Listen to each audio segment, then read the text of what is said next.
And we're live. All right. Hey, everyone. Welcome to Houston We Have a Problem, episode 204. Welcome aboard, my dudes and ladies. So, the market went up 500 points today for no reason. Not a single piece of news that came out of anywhere was good. Late last night, we got news that Apple wasn't going to expand the production of iPhones because no one's buying them. The UK, the entire economy was blinked out of existence, large part due to the fact that it appears the Tories and some short hedge fund dorks colluded to short the British pound and drop the price of the British pound to basically where it's on parity with the US dollar at the moment. This caused the central bank, Bank of England, to jack interest rates like crazy, which almost caused the pension funds in the UK to collapse because you have a bond, it's a £100 bond, interest rates at 1%, so you buy it for $99, and all of a sudden interest rate spikes to 4% or higher, and it goes from $99 to $96, and your assets under management collapse. And so pretty much every single solitary hedge fund saw their assets drop by 3 to 7% instantaneously. And so hedge funds, which are pension funds, which do not trade on margin, got margin called and almost liquidated. Good job. Just bang up job. Great job there, Liz Truss and party. Sweden announced that their central bank lost $100 billion, its first loss ever recorded since it formed in 1907. Citibank is stealing people's accounts. And what else is happening? Coolio passed away. So, there's that. Oh, and Hurricane Ian is absolutely smashing Florida, and it's probably going to cause like $1 trillion in damage. So, there you go. That's what we got. Shaboom. What is with nighttime?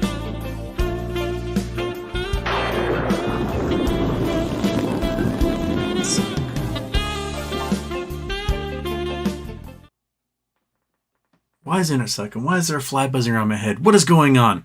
Why every single night my internet doesn't work? Turn off the intro, the other intro, center your chi. Why is the internet so terrible? Why can't I get good internet? America, do a better job. Man. I didn't get anybody for the new board, so Go Ask Houston is still up there. And join Go Ask Houston. Go in there and ask questions, and I'm going to try and remember to stop by as often as I can and participate. Answers others' questions. Post clips. Do internet things in there. Vizio guy sent me the transcript from, I can't remember what show it was, 150 something, where Parataran asked me to explain like why short hedge funds suck. And so I reposted the transcript into there because why not? People seem to like it. So that's up. Monkey, do you have anything else to add? She's on the floor right now. Loving the fact that there's no Snoopy hair all over the place. It's almost where'd that come from? My God, I thought I got them all. And there's still more of these little monsters. Okay, so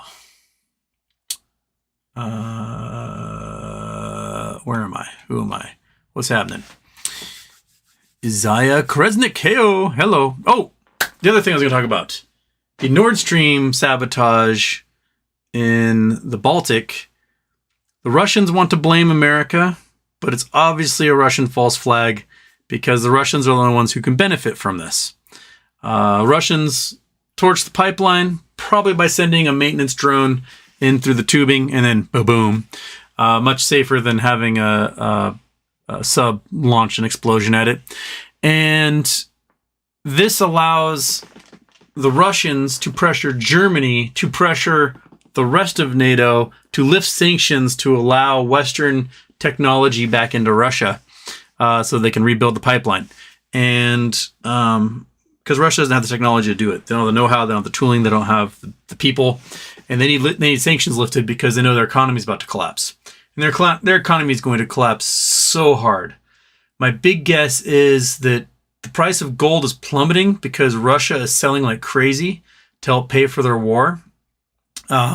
They're taking pretty much every working age male they can and throwing them into a 1941 uniform with a rusty AK and then shoving them to the front. And then all the other males have left. So either you're going to kill them all or they all left and they're never coming back. So their economy it's done. Yeah. So no good news, but stock market went 548 points or whatever. So there's that, man. Okay. Mike Air. This is insane. We knew it was going to happen. This is where I come to get the facts and chill. Well, welcome. Guitar stuff. Houston, how much say does a manager have on the course of a baseball game? A lot. Depending on the manager, some of them are very, very hands-on and will call every pitch. So like you'll have a manager sitting on a 5-gallon bucket and he's doing signals to the catcher. The catcher's looking at those signals. The catcher's giving signals to the pitcher. The pitcher trying to wave him off. The catcher's going no. The big man said, this is what you're throwing. The pitcher goes, oh, all right. They tell everyone where to stand in the field for different shifts, for different players. They set the lineup. They tell the hitters if they swing away, bunt, steal, whatever. They make a big deal as to how the game is managed. And my biggest beef with managers is they never pull the pitcher fast enough, or they pull a pitcher too soon. So like, if it's off. Like you say you're 3 innings into a game and you're just getting torched and you're walking guys and it's just off. And the coach comes out and is like, how you feeling? And the pitcher always lies and they go, oh, I'm fine, man. Just, finding my groove. Give me just like, one more hitter and I'll be back on it. No, they're done. Just take them out. They're going to be lost for the entire game. Something's off. Something's tweaked. They're thinking about something weird in their head. They don't have it that day. Some days you just don't have it. Some days you slept weird and your arm is numb and you just don't have it. Other times you have a pitcher pitching a fantastic game. They get to the 100 pitch limit and it's 7th inning and they take them out. And then you put in the bullpen. The bullpen blows the game. Whereas that pitcher, 30 years ago would have just pitched the last 2 innings, won the game, and have been over with. I don't know. I don't believe in messing with the flow. Maybe if a pitcher gets like 150 pitches, 135 pitches, maybe pull them just for pitch count. But 100, come on, man. That's warm up. Yeah. So all the Euros just waking up and eating their beans are like, why? What? Who? Guitar stuff. Also, not to be insensitive to folks in Florida, but it feels like we are in the calm before the storm. Weird stuff happening. Keeping with the recent volcano theme, the city decided to build a basketball court in the cinder cone. Where are we? This is 45. What's that? Portland-ish? Salem-ish? Google Earth. Google Earth.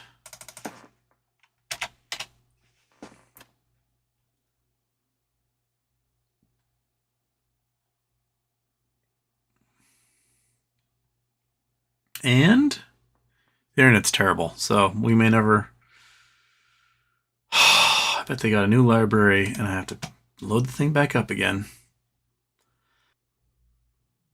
Is it gonna do its thing? It's going there. No data. Streamline shortly. Okay. Control V. Bam. Going back to Portland. It says excellent connection now, so be an excellent connection. That's a cinder cone? I know there's a cinder cone in Portland. Oh, there's a little hill there. Looks like they quarried it out. Probably for gravel for making roads. Huh. I don't think I've ever been to that part of Portland. If I have, I wasn't even aware. Interesting. Mount Tabor, Portland, Oregon. It's the Volcanic Citadel City Park is neighborhood southeast Portland, surrounds it all. State of Oregon. Mount Tabor.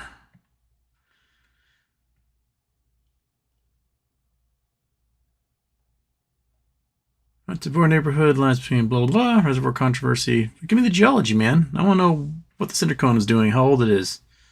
Yeah, it's not helping me at all.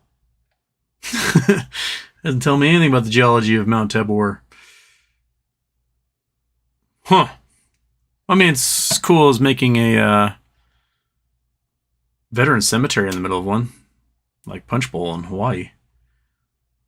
Well, now I'm back to not having any data again.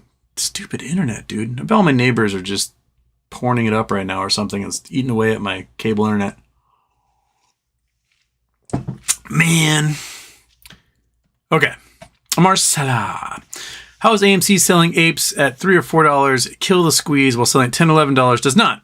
It is the same shares being sold. After all, no. Thank you for the amazing show.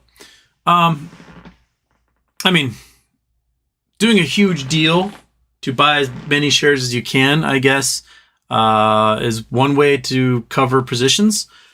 But it will kill the buy pressure on apes, which will cause the price probably to drop a little bit. I don't see how... There are people that say, like, hey, dilution's awesome, makes the price go up. No, that's not how that works. The price may go up for a little bit until you announce dilution, then everyone goes, ah! And then the price just drops. The minute it's announced, the price goes down. It's all about that announcement. Until then, people are going to pretend like it's a rare thing and the price will go up. But it is a better way of doing a bulk order through Citibank or whoever is that agent to sell all like 450 million in one go for a set price and then use that money, pay off debt. Cool, I get it. I still say wait. Just wait. Wait 3 months. Wait until the price is absolutely silly. And you can strike whatever deal you want. And do it then. But like, help us. Help us, man. Just help us. Okay. J.M. Gill used to have a problem. The three-body problem is getting a Netflix adaptation, but the Game of Thrones duo, David and DB, are at the helm. I will be cautiously optimistic. Which means they will make the first third of it fantastic, the middle third of it, and the last third of it will be garbage and no one will watch. And it will leave the consciousness of everybody. Alex Park, Houston, assuming all the GME Divvy shares was supposed to be labeled as forward split. When will T90 be in November? Well, they weren't supposed to be labeled as forward split. They're supposed to be labeled as dividend. They got labeled as forward split by the DTCC because they're evil. And I think the T90 on it was like October 20th, 22nd, somewhere in there. But I doubt we'll see that because they didn't do it the way they should have. So,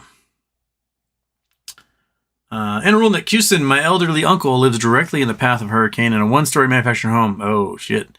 No power call service, hoping to reach him tomorrow. That's not good. Looks like Cape Coral may no longer exist. The storm surge covered the entire city. I don't know if you guys ever looked at a map of Cape Coral. Let's go there now, and you can see what a nightmare Cape Coral is. Okay. So it's advertised as the home where every home is a waterfront. So look at it from above, looks like a city, right? But these are all canals. These are stagnant, disease-infested canals. Every single one of them. The road system is a nightmare.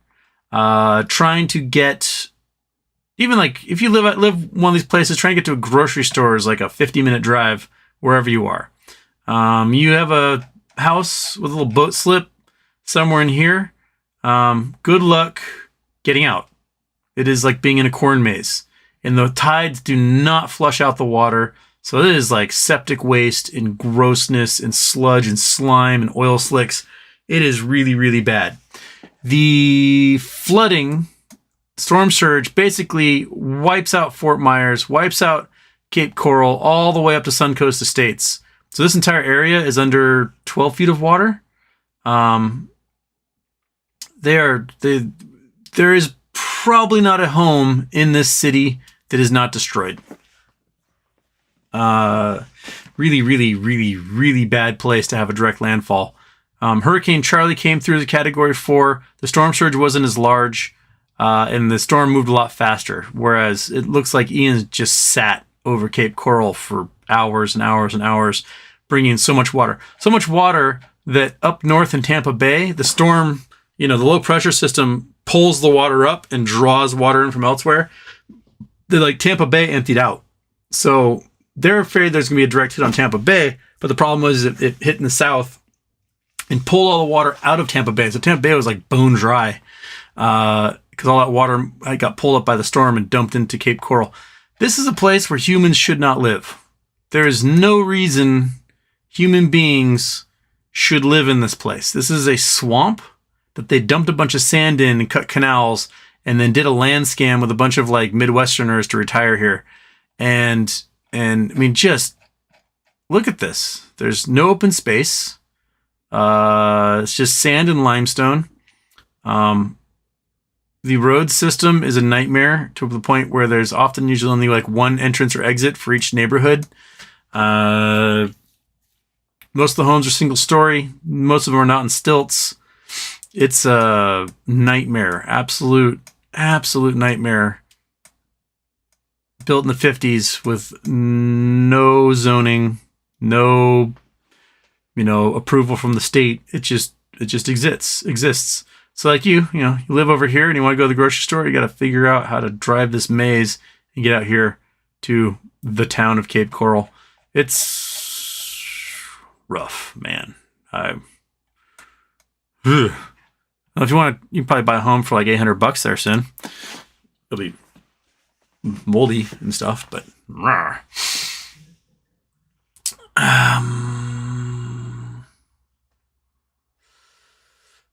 hope your uncle's okay. It looks pretty bad. It looks pretty bad in there. Chakaseki, Houston, can you learn us some good hurricane-related weather science? Thanks, brother. I mean, it's all about warm water. If the water's above 28 degrees Celsius, centigrade, you're going to generate hurricanes like crazy. And as long as the water stays warm, the hurricane's going to build power. That's why these storms, this storm is particularly powerful, is right now, we just had fall equinox. So the 23-degree north line, which is right about here, it kind of goes between Florida and Cuba. The sun has been directly overhead this point because this is the directly overhead the equator, but we're getting direct sunlight between here and 23 degrees south. So this band in the north and this band down here in the south, the water's peak warmth right now. So the storms, when a storm cell builds, they just suck up as much heat as possible out of the ocean, and they get stronger and stronger and stronger and stronger and stronger. There's kind of two ways that hurricanes in the Atlantic form. One is they're born out of a storm cell somewhere off the coast of like Venezuela, as some sort of depression, and then they build up and they move into the Gulf, and all this water is insanely hot, and they generate a lot of power and hits things. Or they come off of trade winds from the Sahara Desert, where all the sand and dust blows off the desert, goes across the warm water, which has all the air rising, right? And the air rising ends up condensing around these particles of dust that have a strong kind of lateral motion. And so you get sort of storm systems that kind of come off Cape Verde Islands. And as they move across the Atlantic and they get into the warmer waters where the Gulf Stream is and the other streams that come up off of South America, they generate a lot more power. And then they move up the coast and hit things. So those are the two directions that you get storms hitting in the Atlantic. And then on the Pacific side, lots of storms get built off of Mexico, and they do one of two things. They curl up and hit like Puerto Vallarta and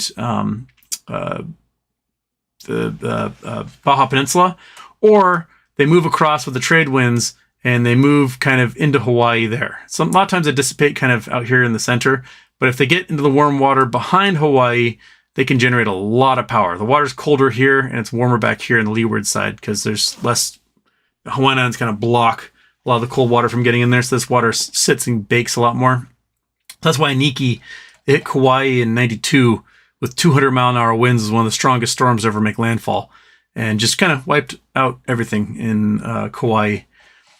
Other parts of the world, on the South Pacific, you'll get cyclones, hurricanes down here, and the Indian Ocean. Oh, and a lot of them will build like in French Polynesia and then move their way into the Philippines, into Taiwan, into China, Okinawa, Kuril Islands, and Japan, and then you have cyclones that can also develop in the Indian Ocean. Some of them move into like the Bay of India, and every once in a while they can move across and hit Perth in Australia. But those are your big storm areas. You generally don't have them hitting along the equator because there's not much wind shear to move those things along. All the air just kind of rises there. So you can get lots of rain, lots of lightning, but not much in the way of winds in the equator itself. It's north and south of it where you're going to get those storms developing. And now Fiona formed a little bit out here in the ocean, moved across, hit Puerto Rico, went up the coast, and then slammed into Canada. And it moved and hit in Canada up here. When it crosses a certain point, they no longer call it a hurricane. They call it a post-tropical cyclone, even though it's the same stupid storm system. It's the same thing. It's still post-tropical cyclone Fiona. It's still a hurricane. And it smashed into Nova Scotia, Newfoundland, Labrador, Prince Edward Island, and then went into the straits between Greenland and Canada, where apparently my cousin's been barfing his guts up. He's on a ship up here filming polar bears. And they can follow the Gulf Stream sometimes and smack into like Ireland and Bath and England and stuff. And the storms that make it to Hawaii oftentimes bend north with the winds, come across and slap into the Pacific Northwest. So we've been hit by several post-tropical cyclones over the years that were named hurricanes when they hit Hawaii, but then they didn't have a name when they hit us. So like, it's the Columbus Day storm, when 3 weeks earlier it was hurricane such and such that was in the Pacific. I don't understand personally why they stop giving them names when they cross a certain latitude.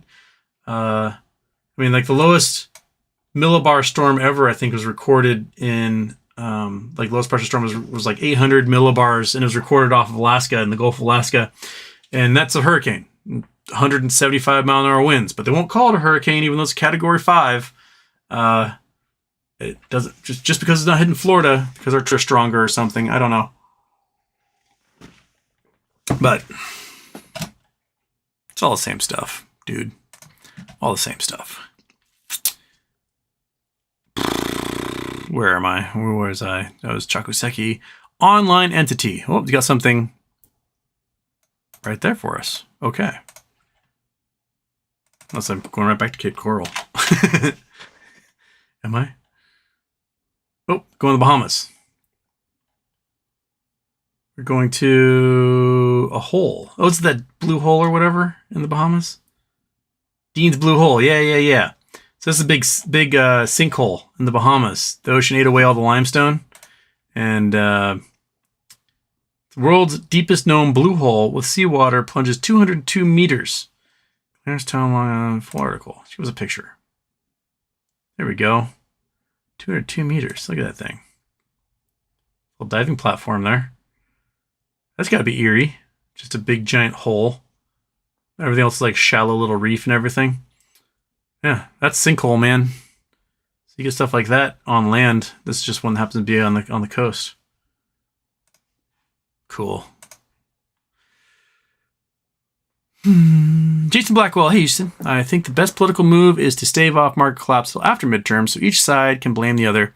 Do you think they can hold back the tide until then? They're going to try, as evidenced by today, that we had nothing but just hammering bad news from everyone everywhere. And market went up 500 points. I mean, I wish I had extra cash to buy puts on the SPY right now. Been a great day to buy puts. I mean, I see before this thing bottoms out, if you have a put that's kind of like just out of the money, like a $370 put, you'll make $10,000 off of it before it's said and done. If you get something for like April, you'll probably make $10,000 off of that put. So I wish I had the cash. I want LICN to pump like crazy on Friday, and then I can get a bunch of puts in the SPY and ride that sucker for the next 5 months.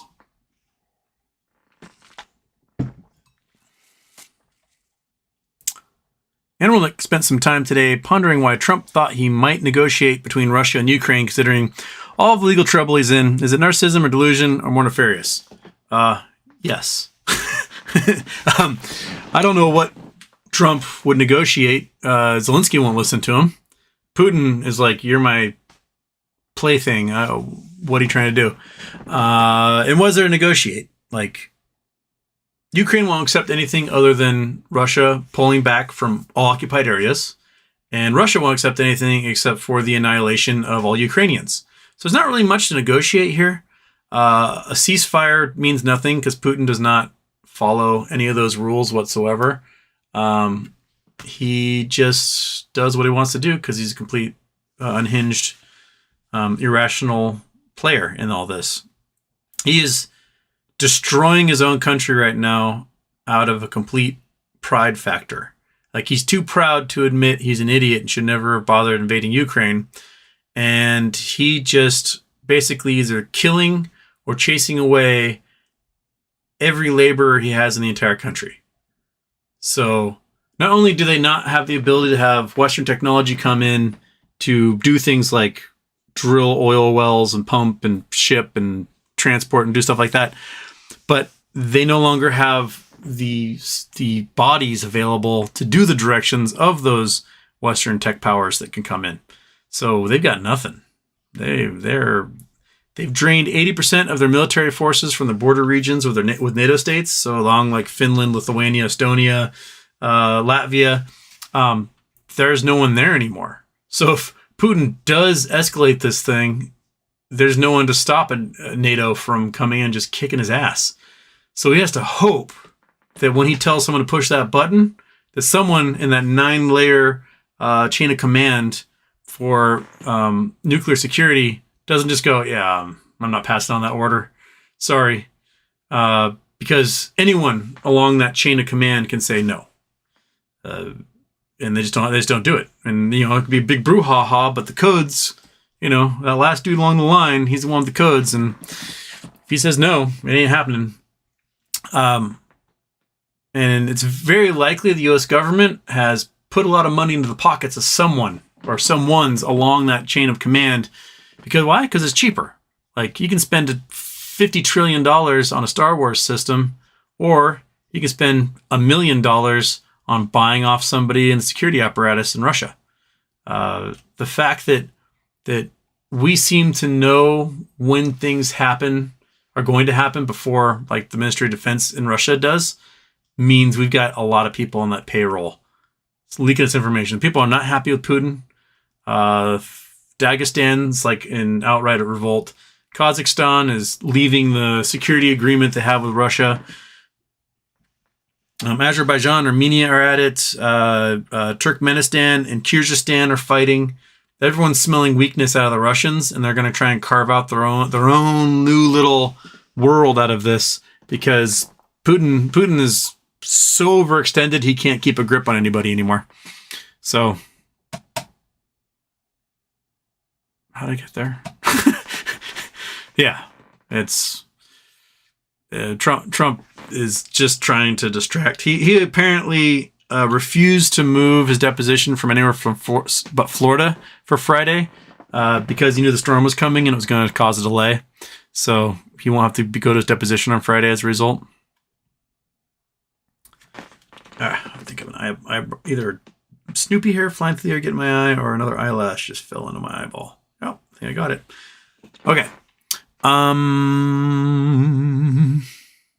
Lost Waves. Is MMTLP safe in Fidelity and Webull? I have no idea about Webull. Fidelity, probably.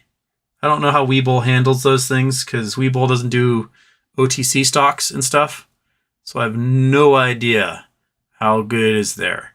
Some people are direct registering. But not a clue, man. Bird Lady said that she got the drilling data for 2021 from the Oregon lands, and I'd be curious to see what that data looks like. Because the S1 said, hey, we found more oil than previously known, which is saying a lot because there's already like 3 billion barrels there. Lots of ways. Also, what's up with all the news around the Eye of Africa today? Crazy. Am I right? What? You make me look it up? You bastard. I'm looking at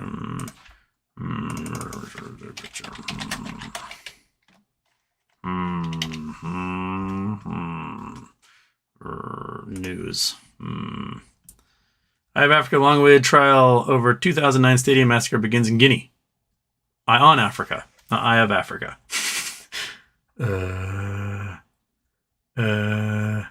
Getting lots of Eye on Africa stuffs. You're just trying to fuck with me. Okay, we can ignore that.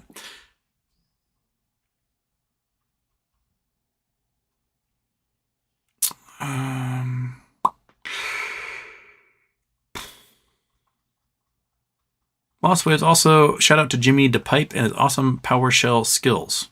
Okay. Christopher S. Anyone else hoping that Houston will come on to a new heavy metal intro while wearing a mullet?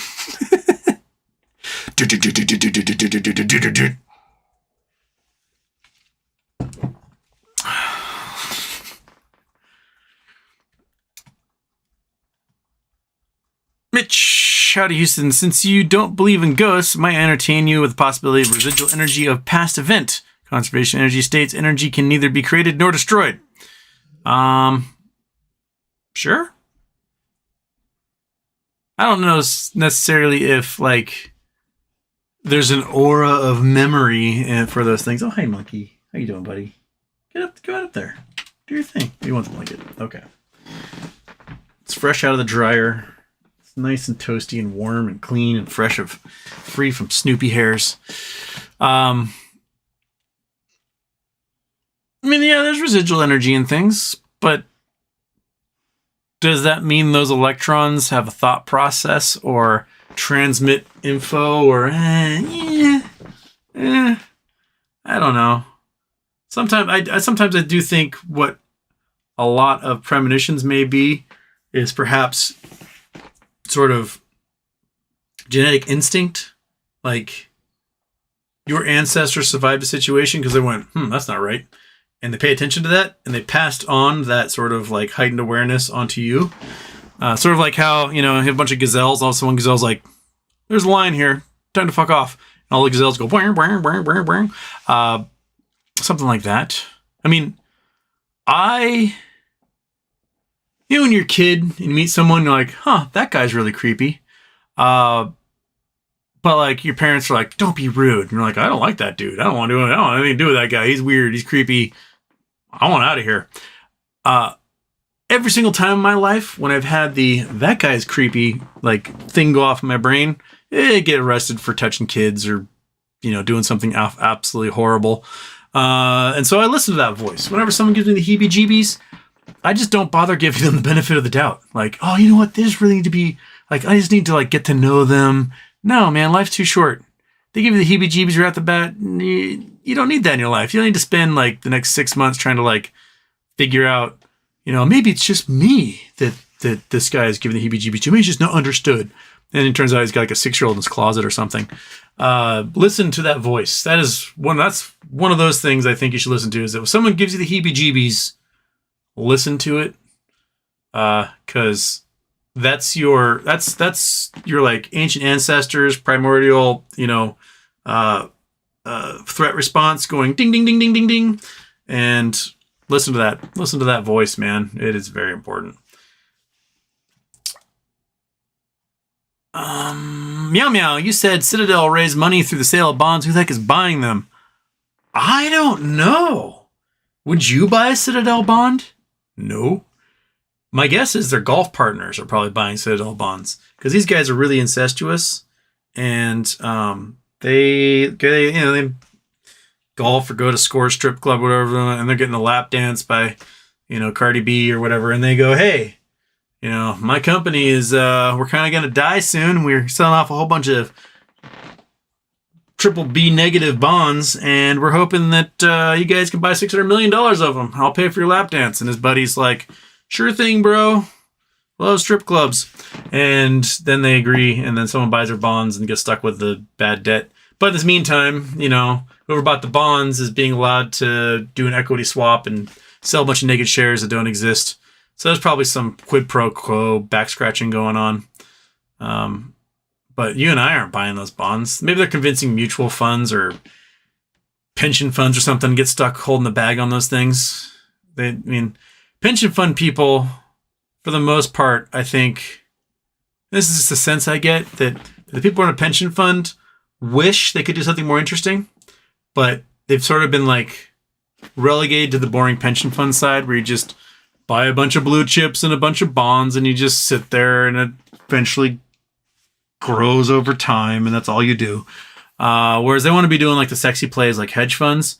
So they're constantly trying to, this is a psychological analysis of pension fund operators.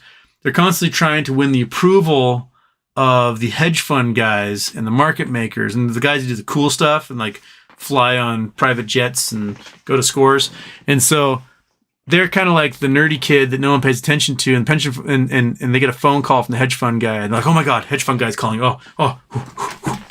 Hello, hedge fund guy. And the hedge fund guy's like, hey, chap, how you doing? Great, I haven't heard from you in a while.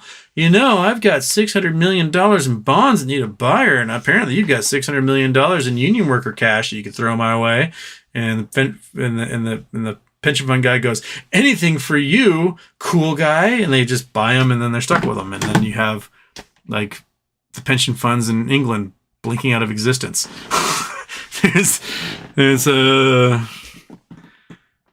That's my take on pension fund guys versus hedge fund guys.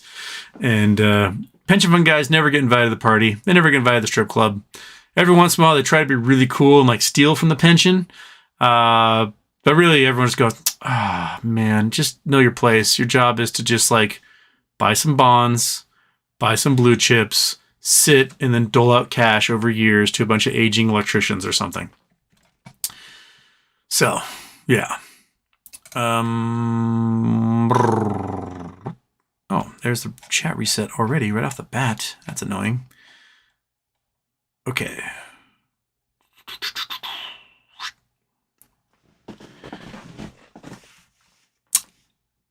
Giant vajayjay. What? A tropical giant vajayjay. I'm curious to see where you're going to take me here. Bing. Shabam, shabam, shabam. Where are we going? Bam. I think we went to this one before. Yep. That looks like a volcanic dike system, which is kind of an appropriate name. And it's the vajayjay of Africa. We got the Eye of Africa. We got the hoo-ha of Africa. Right there.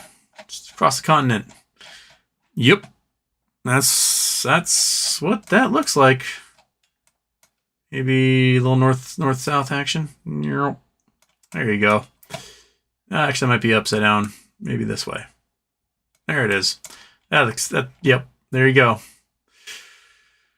They say life was born in Africa, so boom. One side of it, lots of farms. Other side of it, not so many farms. Interesting. Curious. And meow meow, regarding MOAS, do the hedgies know? Do the banks know? Does the U.S. government know? Or does everyone think we're nuts? I am curious about that too. I think the hedge funds know. The hedge funds know they're screwed. They know 100% they're like, yeah, we're screwed. And they're trying to figure out how to avoid being screwed. Like, They will definitely elbow out of the way anyone that can possibly bring them down. So they're going to try their darndest to survive this, but they know that their liabilities outstrip anything that has to do with their assets. But people in the government, I'm still amazed that there's people who are financially astute, who are money managers, wealth managers, and they have no clue. They just like, oh yeah, there's like people on Wall Street bets or whatever that do the thing. But I just read, the Financial Times and Bloomberg and go from there. And whoever sees things with GameStop, I just ignore it. So, excuse me.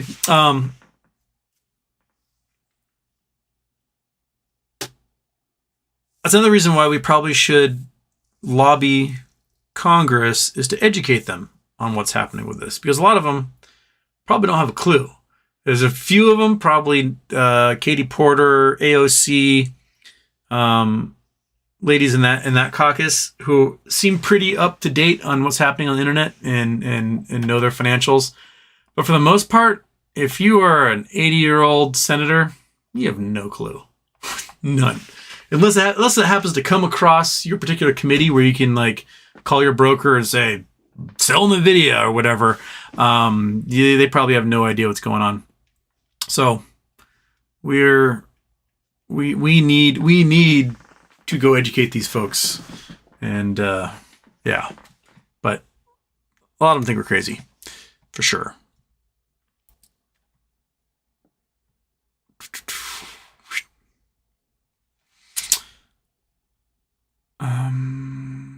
Chicken McNuggets Houston, what's your stance on hypnosis? What do you mean? Like, hypnosis is a thing. I'm actually technically a licensed hypnotherapist in the state of Washington, or was. I don't know if I have to renew that thing. I did a stage hypnosis. I had a friend who was one of the casting directors for Big Brother. This was like 2013, 2014, somewhere in there. And she called me up. She's like, "Hey, do you want to be in Big Brother?" And I was like, "I don't give a shit about reality TV shows." She's like, "I want to make you this thing called the Saboteur, and your job is going to be like to ruin everyone's day for 3 months." And I was like, "Okay, cool." And she's like, "You have to meet with the producers, and they're coming to do this like thing in June, and you go talk to them, and I'm the casting director. You're on the show." And I was like, "Okay." So I sat and I thought, and I was like, I went to YouTube. I watched a bunch of versions of it, and I'd never watched before because I don't give a shit about reality TV. I was like, oh, these people just basically try to make like little tribes and then hurt people and then, win their things. I was like, how can I win this whole thing? So I made a website called helphoustonwin.com, and I was going to have my nephew sort of be the admin on it because I have no connection with the outside world. So his job is to have groups of people who watch these things all day long, go to a message board and try to help me win. And part of that planning was I went to go learn stage hypnotism. So I took a bunch of classes, learned stage hypnotism, and I was like, I'm going to brainwash every single solitary person on this show, and I'm going to dominate this thing so hard. And I had plans about like using drones to drop information to me, and also the ways to cheat and win this thing, because whatever. Because I'm not going to lose. I'm not going to lose to a bunch of nerds. And so about 3 months go by, talking to my friend. She's like, yeah, dude, it's on. And then I go to the South Center Mall in Puyallup, Washington, where they're doing this like giant cattle call. There's like 100,000 people all trying to win the approval of casting directors or whatever. But I don't go there. I go to this like Holiday Inn or La Quinta, whatever it's near the mall, and I'm told to go to this room. I knock on the door, and when people open up, there's like, a bunch of people, several ladies in there, and like, who are you? I said, I'm Houston Wade. I'm Nadine's friend. I was told to show up and be on the show, and she's like, oh, did Nadine tell you to go fuck myself too? And I was like, what are you talking about? She's like, yeah, she quit in a blaze of glory this week and threw a bunch of stuff at me and told me to go fuck myself and left. And I was like, she didn't tell me that part. And kicked me out. So needless to say, I spent a couple of grand on learning stage hypnotism and never got to be on Big Brother. And website is since gone. So that was my almost on Big Brother story. But yeah, stage hypnotism, or hypnotism in general, the exact mechanics of it, we don't quite know how it works, but there's kind of a prevailing theory is that you've got your subconscious and you've got your conscious mind. And every once in a while, the subconscious mind takes over. Plunk! And then, it's a dream state, spacing out, whatever. There are certain ways to bring that part of your subconscious to the forefront. One of them is kind of lulling it into sleep. So you're getting very sleepy. You get them to focus on one thing, listen to a voice, and then the conscious mind kind of drops out and the subconscious mind comes to the top. There's also ways of doing it by startling someone. So you can go to shake someone's hand and give it a quick tug and give them a command, and that quick tug will surprise them. And the subconscious mind climbs the top during that moment, and you give a command, and then all of a sudden the subconscious mind will stay there. They'll also do they'll come up and tap you in the back of the head or snap their fingers real quick. Some way that they get to sort of shock your subconscious into blinking to the top. They may ask you to how about just close your eyes for a second? And then the minute you close your eyes, they'll do something to kind of startle you. That's the predominant way to do stage hypnotism. There are certain people who are much more subjective to it. If you ever go to a hypnotism show, they'll have the crowd do certain things. Like, oh, okay, everybody, I want you to put your hands together, cross your fingers and hold your fingers tips apart and close your eyes. And I want you to imagine that there's an incredible force that's just pulling your fingertips together, and you're feeling your fingers. You cannot keep it. And then all of a sudden they just want to touch like magnets. And the people who are much more susceptible to suggestion, their fingers will close quicker than everyone else. And so immediately the stage hypnotist and their assistants are looking for people in the crowd whose fingers have touched faster than anyone else. They'll do little tricks like that. And so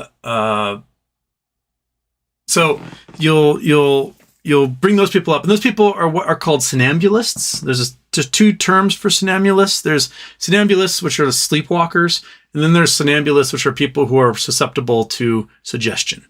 And you're going to want those folks who are much more susceptible to suggestion, because if someone isn't very susceptible, it's going to be hard to get them to go into hypnotic state and to do anything you want. But there are people who are really, really, really easy to hypnotize. Some of you in this chat right now don't realize it, but you are really easy to hypnotize. And you're the most fun people to have at those company parties or hypnotist shows at the state fair, because you're hilarious. They can get you to do anything. And the way you do suggestions, depending on a person's personality, is you can sometimes give someone just a direct command, like, you're going to be a chicken when you wake up. And they're like, bark, bark, bark. But there's other people that you sort of convince their subconscious to take a role. And that role, how you might do it is you just be like, oh man, it's really feeling warm in here right now. And the subconscious going, yeah, it's really warm in here. Oh, dude, you gotta just rip your shirt off and fan yourself. It's the only way to keep cool, because the temperature's just getting warmer and warmer. And their subconscious is slowly causing their body to go through the symptoms of being too warm. Or convincing them that they're standing in a puddle of water, or that they're absolutely in love with their neighbor's shoe or whatever. You have to slowly build that suggestion into them.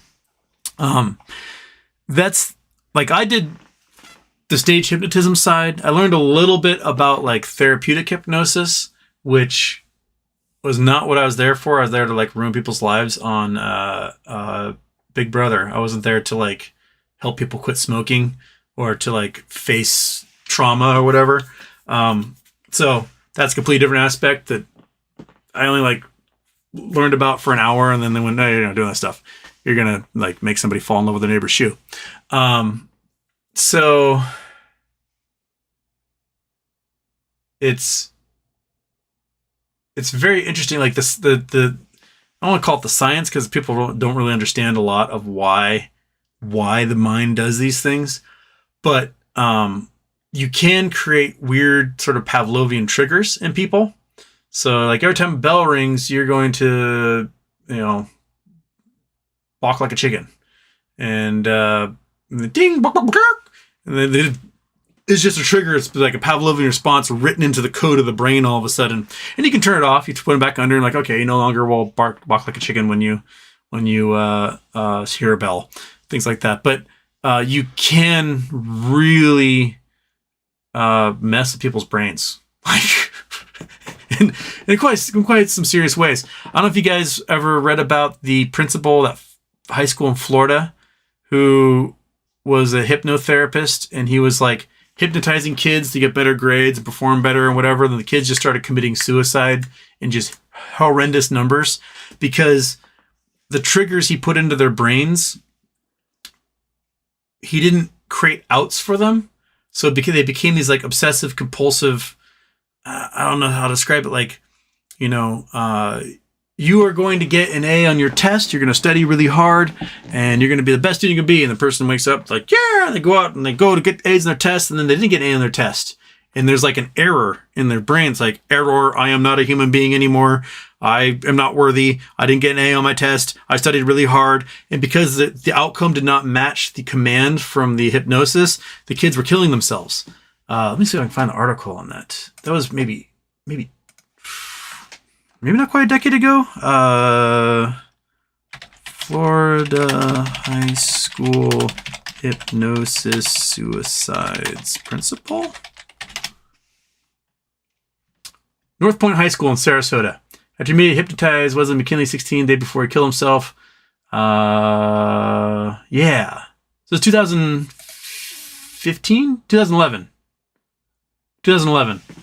Okay. He hypnotized between 70 and 75 students. Chrome. Turn on Chrome. Bam. Bam. Turn off Google. Oh, no. Turn on Chrome. Turn off Google. There we go. So, yeah. So between 70 and 75 students is 2006. And apparently there were several suicides involved.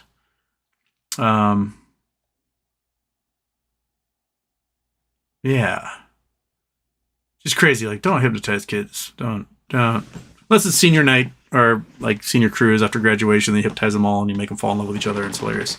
But yeah, don't mess with kids' brains that way, people. Yeah. Yeah. So, they're going on C-SPAN. Here's a link. Just search it. There's Florida high school suicides followed by hypnosis. So this was 2011, and then here it is, 2015. It's still happening. 3 Florida teens who died after being hypnotized. Boom. Here you go. Throw this in the chat. You guys can read it up on that. Just absolutely crazy, crazy stuff. If you're going to mess with brains of Big Brother, do whatever you want to those people. They're all monsters. But don't mess with kids' brains. Just don't do that. That is not cool. I don't suggest people mess with children's brains. Anyway, have we got on hypnosis? Somebody asked about hypnosis, right? Okay.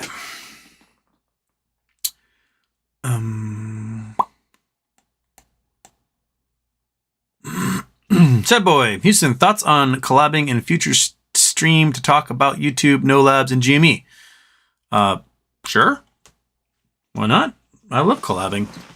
I think one of the people I'm going to try and interview is going to be Ron Erickson, who's the CEO of No Labs, because he's a buddy of mine. I also think I can get Todd McCulloch, former NBA star and current, like, one of the world's best pinball players.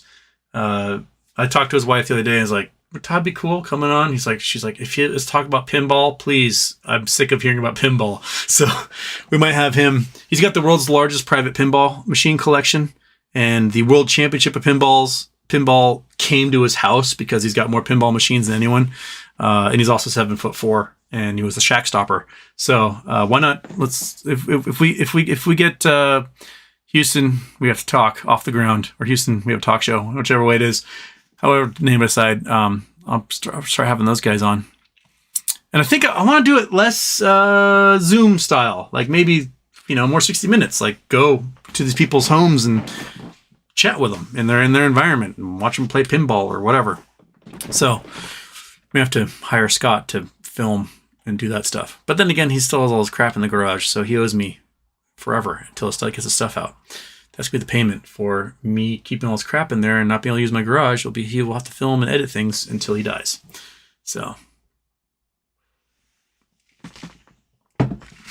all right. Meet Stub Houston. Hey, Houston, who exactly is George Soros? Billionaire fund manager. He was born in Hungary, was a kid when the Nazis took over. His parents fled, but put him under the mind of like a Nazi leader. So he had to pretend like he wasn't Jewish. That's how he survived the Holocaust, even though like the rest of his family all died. Came to America, started working for various investment banks, made lots of money, and he donates to political causes, and people seem to think that he's somehow running the world, even though he's like a 90-year-old dude. Most of it seems to be anti-Semitism that's aimed at George Soros than anything else. I mean, he does fun things he wants. No different than like the Koch brothers do on the other side of the spectrum, or Ken Griffin does, being the largest funder of political campaigns in the United States. But yeah, and you know, when you're rich and you have things, you're gonna fund them. That's what you do. You know, I have this idea. I'm gonna put money behind that because I can. That's how rich people work. David Dixon, Houston, could you hang a picture of Gensler's photoshopped as a clown on your rent space on nights when there are no reservations? Yeah, pay it. What I'm gonna do is, the last person who paid, it will stay up there until the next person comes along. So that Go Ask Houston will be up there until the next person orders an evening or a day on the board. So if you want Gary Gensler as a clown, $50. That'll go up there. DVS Houston, it's a bear market rally. Some shorts covering it. Also probably a few fails to deliver from OPEX. It will be short-lived and will go back down. Of course it will go back down. It has to. Everything's going to go... But the news last night and the futures were looking real garbage at like 3 a.m. I was like, well, tomorrow might be the crash. And then it went green. Plane protection team, OPEX covering. It's weird. Weird.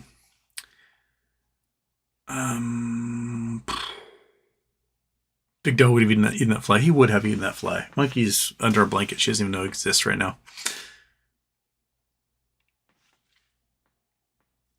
Pacific Northwest Texan, our entire neighborhood in Bonnie Lake is spotty. Xfinity sucks. Yeah. It sucks. But I got excellent connection right now for some reason. So maybe my neighbors finally nutted and they turned off their porn. So I've got the internet back all to myself. DVS, Revlon might be starting up 6% during the day, another 7.5% after hours. Unusual options activity alert. Someone bought a lot of 35 leaps. Cool. I have a bunch of 20s. I'm really hoping. I think they're for January, so the leaps for January. So let's get Revlon up, collect that money, get a bunch of SPY puts, and then collect that money, and then buy a bunch of SPY calls, and ride it back up again.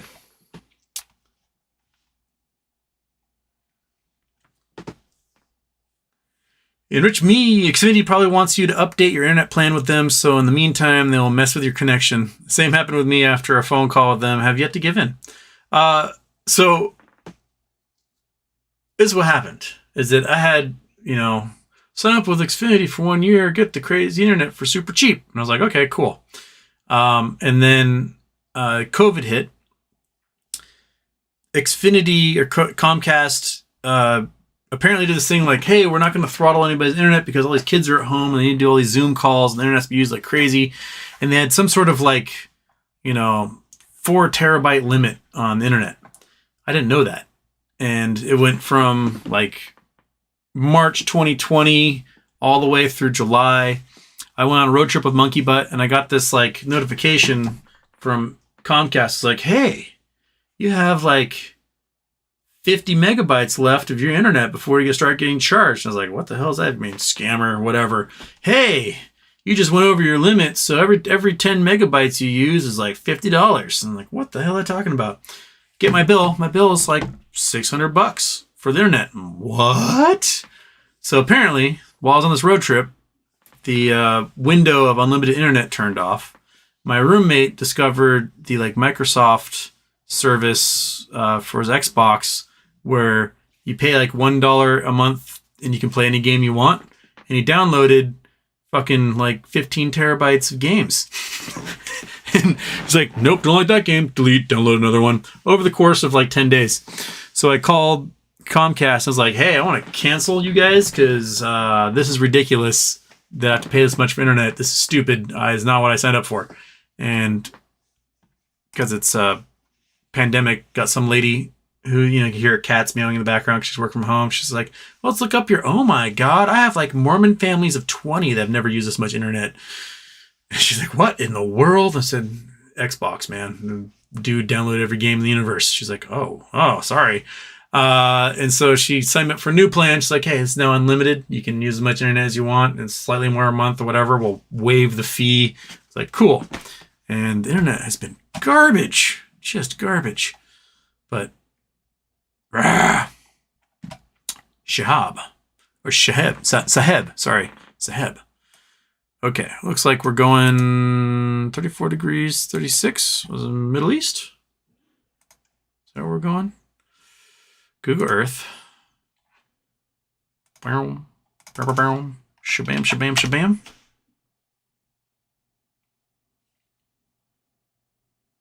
Going where? Lebanon? Is that where we are? Or Syria? Cedars of God. Cedars of... Are these the ancient cedars? Wait, are we in Lebanon? Or are we in Syria? Lebanon still. Okay. Cedars of God. These are the 6,000-year-old cedars. Among lost survivors, extensive forests of the Cedars of Lebanon that thrived across Mount Lebanon. In ancient times, the timber was exploited by Syrians, Babylonians, Persians, as well as Phoenicians. The wood is prized by Egyptians for shipbuilding. Solomon used them for the construction of the first temple in Jerusalem, and Ottoman Empire also used the cedars in railway construction. Okay.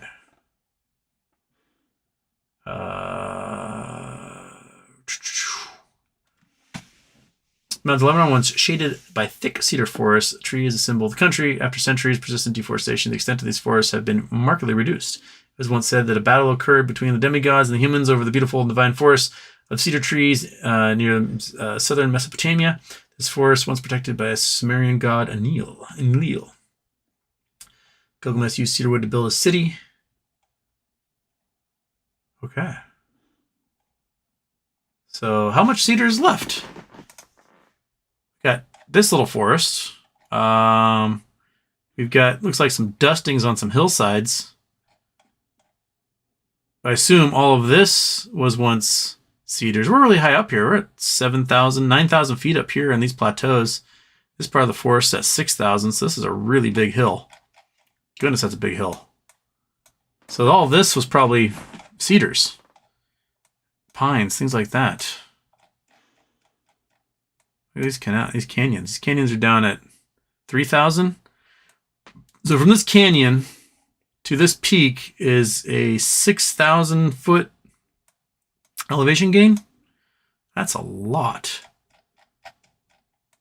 Can I drop a pin in here? I can. Okay, let's go into the ancient forest. That's like the last preserved forest. There you go. That's beautiful. Looks like my backyard. Got some giant cedars in my yard. What a tiny little forest. That's all that's left. They built too many boats and rail lines out of it. Now there's nothing. I want to see exit street view. I want to see if I can see. Is there? I want to look out here. I want to see those big cliffs. There we go. Up in the mountains. Okay, big slopes. It's kind of an alpine environment. And then you can't quite see where that deep canyon valley goes. Huh. Little cedar. Is there any planting campaign? I can see that the livestock has definitely terraced the slopes there. So that's definitely from like goats and cattle and things.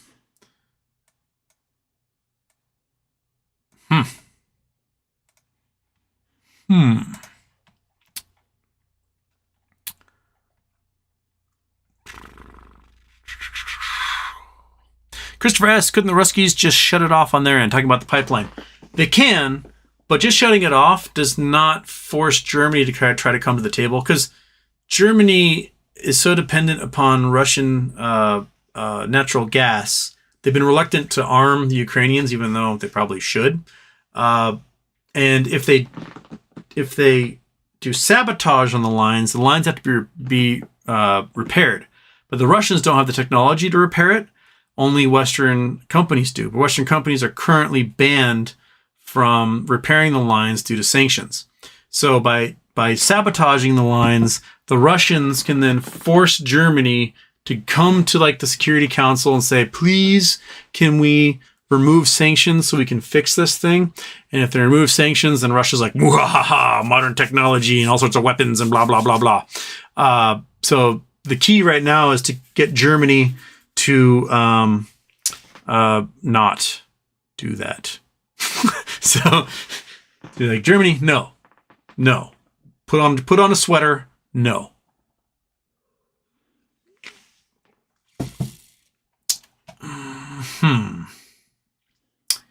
KG, don't forget pipeline drama. Also, at least we moved an asteroid Dart. It was a pretty cool time lapse of photographs of the comet or the asteroid getting hit. It's pretty neat. Of Earth-based observatories watching it. Spencer's Inside Out Sweater. Houston, have you considered a mail order Russian bride? A wide selection will be available shortly. I was actually thinking about that last night. Like, if you guys thought scam emails from Russian ladies, potential wives, were really bad 20 years ago, dude, they're going to get so much worse. Because an entire generation of men are going to be dead or out of the country. And you're going to have a lot of Russian ladies who are like, well, this country sucks. I need myself a foreign boyfriend who has a hard currency job. And they're going to be all over the internet soon. Using VPNs because they don't have actual access to the internet outside of Russia. So, gentlemen, prepare yourselves to get scammed by a whole bunch of Russian brides. They're coming.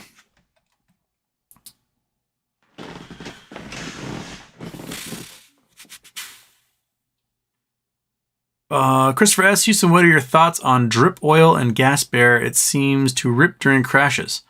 I don't know enough about them, so I'll have to look them up. Dave Dixon, his reason SPY was up today, it's because I bought puts. Damn it, David. It's all your fault. If you hadn't done that, the rest of us would have been, cruising. AKO, I love the show. Lots of positive energy. Thank you, AKO. Mitch, the world's going to shit. We have front row seat. Yeah, pretty much.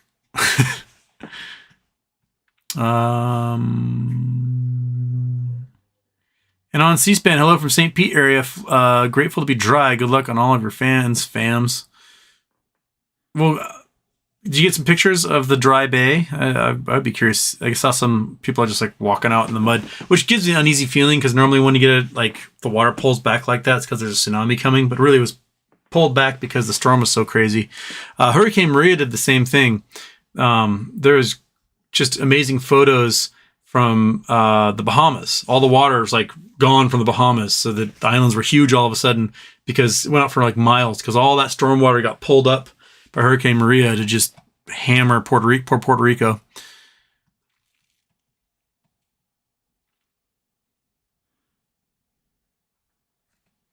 Aaron Salentine, Houston. So where do we stand on AMC and GME?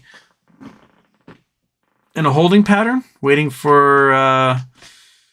Well, XRT is on thresholds list still, I think. I don't think it's off thresholds list, which means we still have 6 days for them to have to start covering their failure to delivers. Closing this out. So we wait. Also, AVCT update. Microsoft announced on Twitter that October 4th, a big announcement. And also AVCT paid off their debt, and it looks like buyout. Yes, they did a huge conversion of, I don't know how many millions of shares, because they converted their debt into shares. Because they probably said, hey, dude, we got an offer coming of a kajillion dollars. So you may want to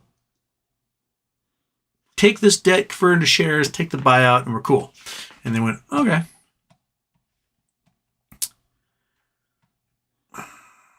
J Froze, but why does rain get wet and stay clear and clean? Because it's evaporate. When you evaporate something, it leaves behind everything else, just the water vapor comes off of it.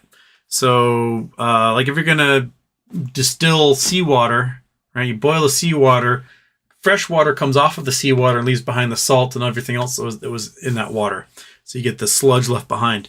It will condense around dust and CO2 and other impurities in the atmosphere, because that's the surface area it needs to like start collecting the water vapor when it condenses.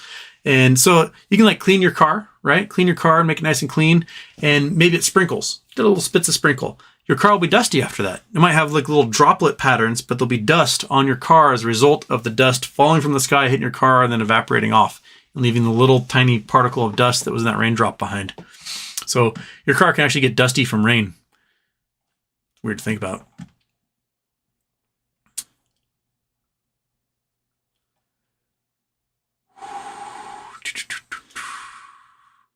J-Froze, why is water blue and grass greener? Why not the other way around? Please explain. Thank you. Grass is green because of chlorophyll. So our sun, like, if I'd ask you, what color is our sun? Some of you might go, oh, it's like yellow or white. No, our sun is green.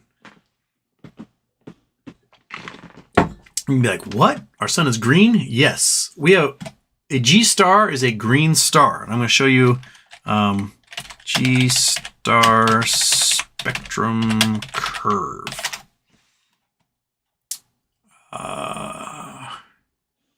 Images.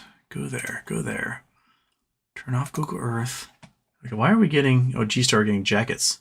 No, I want a spectral curve. Okay. Give me a good we'll do a black body radiation curve. That's what we'll do. Black body radiation curve. There we go. Okay. So this here is a bigger star than ours. This is a purple or a blue star, like a big O or K star. And you'll notice there's wavelengths of light. So the different wavelengths, you have like radio out here, infrared, visible spectrum, and then you have like ultraviolet, X-ray, gamma, so on. This particular star peaks out here in the blue range, so it's going to be kind of a blue in color. A star like ours may peak in yellow or more in green. And the way it peaks, and let me see if I can describe this. There you go. That's a good way of showing it. So you got the visible light spectrum. And depending on how hot the star is, it'll peak closer to infrared or it'll peak closer to ultraviolet. Ours is right in the middle. And if you think about like, the Earth is round, but where you are, it looks flat, right? Because the curve is so gigantic that there's not much differentiation to the curve. If our star peaks in green, and it's at the top of that curve spectrum, the black body radiation spectrum, so the most energy is coming out in green in that area. That's the top of the curve. That if you like zoom in on that curve and the visible light spectrum is so narrow that it looks like it's almost flat, which means it's almost an equal distribution of all the colors of visible light where green is on either side. And that means when you combine all light, you get white.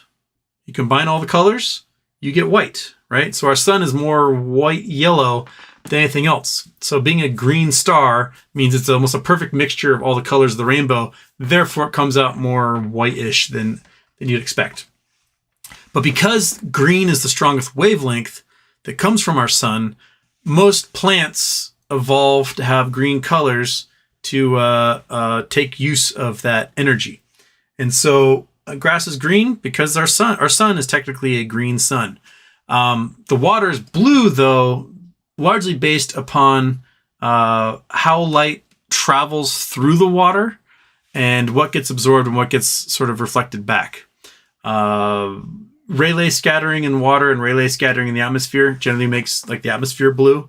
So the way it hits nitrogen atoms in the atmosphere scatters away all the short wavelengths or the longer wavelengths, and the short wavelengths of blue reach our eyeballs, which is why when the sun is really low on the horizon and you're looking through a whole bunch of atmosphere at the sun, it looks red over there and blue over here because all the blue is scattered away and all the long wavelengths have made their way through the atmosphere, so the sky all of a sudden looks red.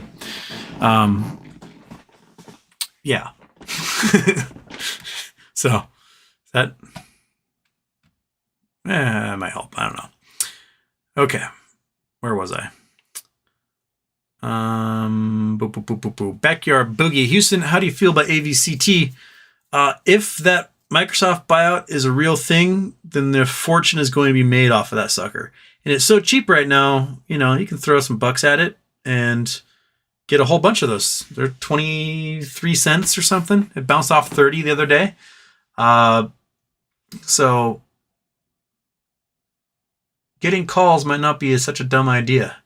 If there's a red day tomorrow on it, it'd be a great day to buy a bunch of calls. Probably $5 for calls at like $1, and they're for a couple months out. Get a whole bunch of those. If it does go for $8, each one of those calls you get for $5 can be worth $800 to $900 each, if that's the case. So if there's about $8, that's a lot of money. So I might gamble, throw some extra dollars behind that because they're cheap. And I mean, how many would you need? You need. Okay, let me. Calculator, where are you? Dang it, calculator, I closed you. Let's play the fantasy calculator game. Okay, scene. Turn off Chrome. Got calculator. Okay. So, let's say they're $5, right? So, if you spent $5,000 and bought 1,000 $1 calls. So you spent $5,000, right? They're $5 each. You now have 1,000 $1 calls. And for $5,000, those 1,000 calls all end up being $800-900, right? So $900,000. You can turn $5,000 into $900,000 if that rumor about Microsoft being an $8 buyout of AVCT, which seems crazy, but so to make $1 million, how many calls do you need? Let's say $800 is the peak price of those calls. So you need $1,250 if those calls make it to $800 to do $1 million. So times that times 5. So you need $6,250. If you had that cash, buy a bunch of AVCT calls.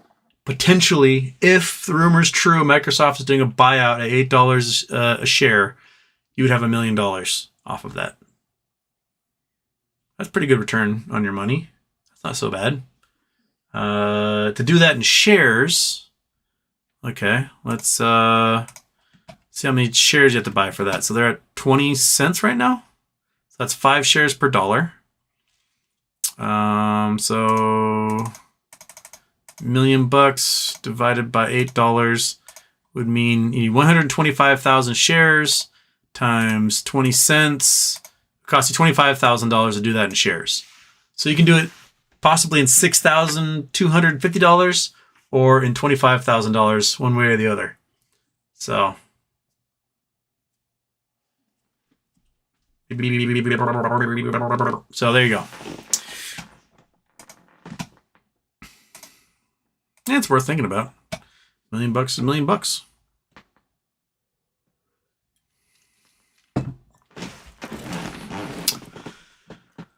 Keegan Gabriel, Houston, keep up the good fight. You're educating and empowering many of us while entertaining. Much love from Toronto, Canada. Quick question. When MOAS happens, will Citadel actually have to pay?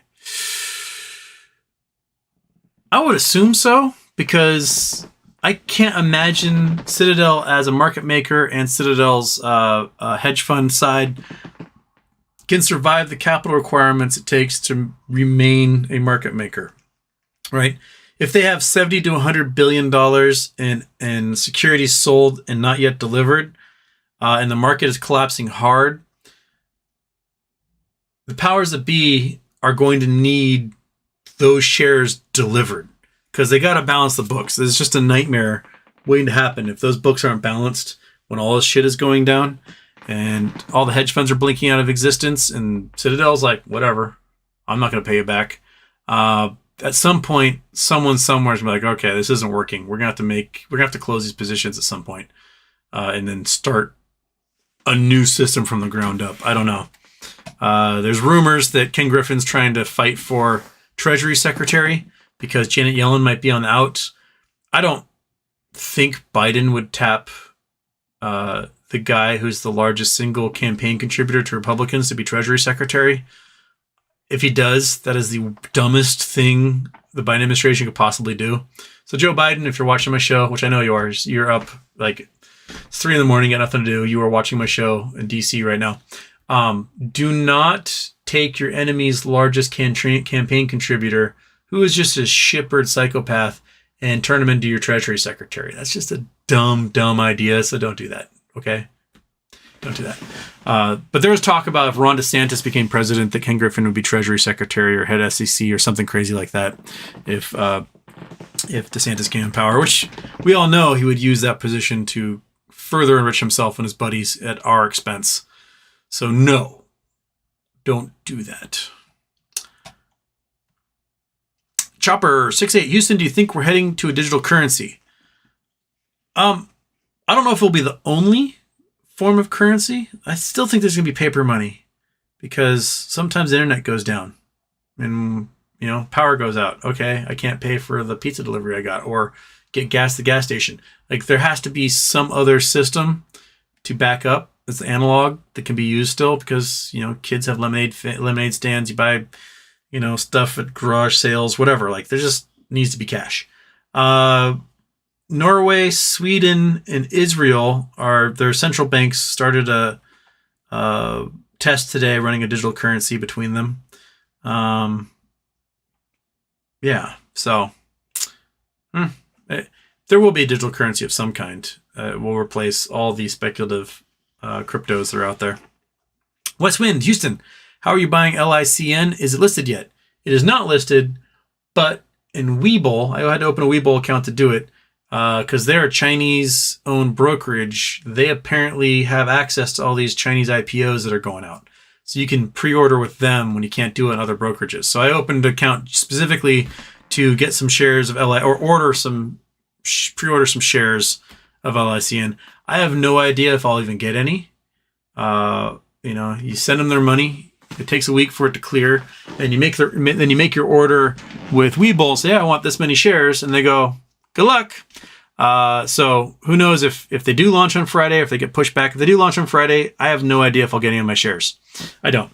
But it'd be nice if I did because I have a feeling it might do a one-day squeeze like the other Chinese offerings. So, I'd like to 10, 100, 1000x that money in a day. That sounds cool to me. If it ends up like HKD and shoots up to $2,500 in 3 hours, fantastic. Monkey and I are going to Hawaii or something, right, buddy? Yeah. So that'd be great.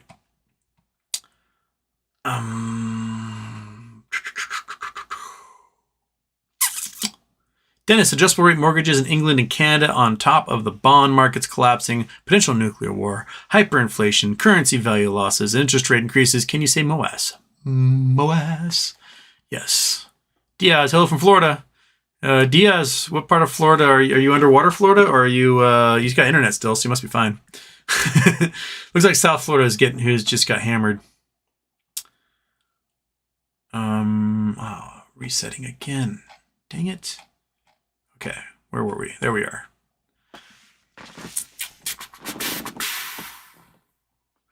Michael Sherp. Okay, I must butcher. I can't read. Mecky. Sherperreal. Houston, I just want to say you restore my faith in humanity. You're a good dude. Thank you. I sent out a bunch of stickers today, by the way. I checked the PO box. I got one more. It's got to go out. Dan Brockman, your sticker is gonna be going out next time I go to the PO box. And I have, how many do I have left? Not very many. I have. Okay. 1, 2, 3, 4, 5, 6, 7, 8, 9, 10, 11, 12, 13, 14, 15.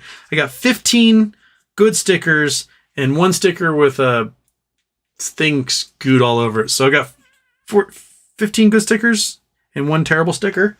So send self-addressed envelopes to the P.O. Box. We're almost to Valpak coupon zone.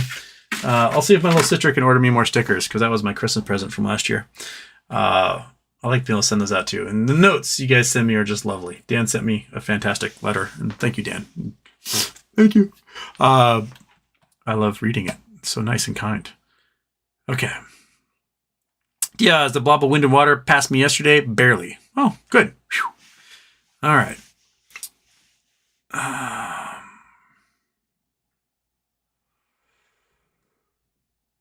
Vernalk, did anyone see the glitch today when the price hit $13,000 and more? I thought there was a glitch in FINRA where AMC hit like 142K for a moment today. Or was that yesterday?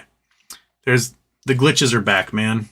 The glitches are back. And the glitches are never like AMC suddenly traded for 6 cents. No, it's like GameStop trades for $600,000, or that's what the next level before they shut off trading and go, no. I say let it fly, man. Just let it fly. Let a couple of folks get 600 grand for their share, give them that win, and then shut it down. Be like, oh, that was a mistake, but good for you, random internet user.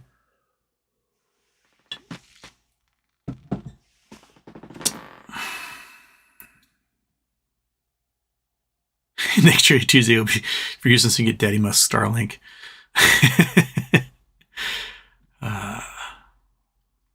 Green-eyed Band Elixir. Do we go over Marjorie Taylor Greene getting a divorce? Oh yeah, her husband's divorcing her because apparently she keeps cheating on him with sex gurus and weightlifting instructors. Oops. But she's a super Christian and everything. So yeah, 27 years. The dude's like, I've had enough. I cannot. BOFH Houston, I bought a March 2023 SPY put with a strike of 190 for about $120. As long as SPY goes down, average of $1 per day, I make more in Delta than I lose in Theta. Money coming in when November hits. Yeah. I don't know if it'll ever go as low as 190, but at some point, 2 months from now, you can still sell that sucker for a boatload. Here's the debate. Do you buy something that's really low and really cheap and a whole bunch of them? Or do you buy something that's just outside of the money so you can get a huge payday off of each one? If you're filthy rich, you just go out and you buy your 1,000 SPY puts for $1,000 each, and you make $10,000 each off of each one of those, and you just made $10 million for $1 million investment. If you're poor, you usually throw those lotto tickets at a SPY put that's a whole bunch of SPY puts that are down here, and just hope that they all pay off, and so you get 1,000 of them for $10,000, and they all were worth $1,000 at some point, so you make your million off of that. One's a little more guaranteed than the other, but I think because the rate at which the SPY will probably drop on average, $1 a day is a pretty good bet on that. Because I see the SPY by March, April probably being 260, maybe down to like 220, somewhere being around the bottom at that point. So, you'll be pretty close to where you are if it gets down to like 220, and those suckers will be worth a pretty penny by that point.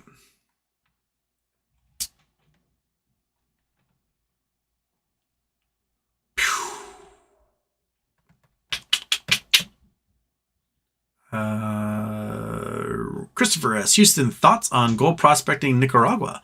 Apparently it's plentiful down there. Well, you got volcanoes, you got gold. Thing is that Nicaragua, some places are pretty safe, other places not so much. You still have little paramilitary forces, you got cartels, you've got gangs that have been deported out of the US that are taking over certain areas. So depending on where you are, that can be fairly safe, and I'd love to go check it out. Our sister island is a little volcanic island in the middle of Lake Nicaragua called Ometepe. I've not been there, but my friends' parents used to run like the Sister City program, and send people there all the time. So a lot of my friends have been there. It's like quaint little island. These people kind of farm their coffee and hang out, and they're doing all right. They're like in the middle of this island, so the middle of this giant lake, so no one really bothers them. Dosari, Houston. Did you get Twitter back? Bird Lady Roller Pigeon needs a geologist to help analyze some well data regarding MMTLP. Please connect with her. I sent her a tweet. I do have my Twitter back. It is at Husturd. If you have not, at Husturd. That's my Twitter handle. So follow me on there. I wrote her, so hopefully she'll see it. I only took one class on hydrocarbons. Energy, really. But I can read tables and charts. We'll see what it looks like. I'm not a hydrocarbons guy, but I can look at it. Ava Cados, Houston, can you hypnotize via online? I've never tried. And it's been years since I've even bothered trying. But Ava, you want to be hypnotized? I've never tried online. If you're susceptible, probably.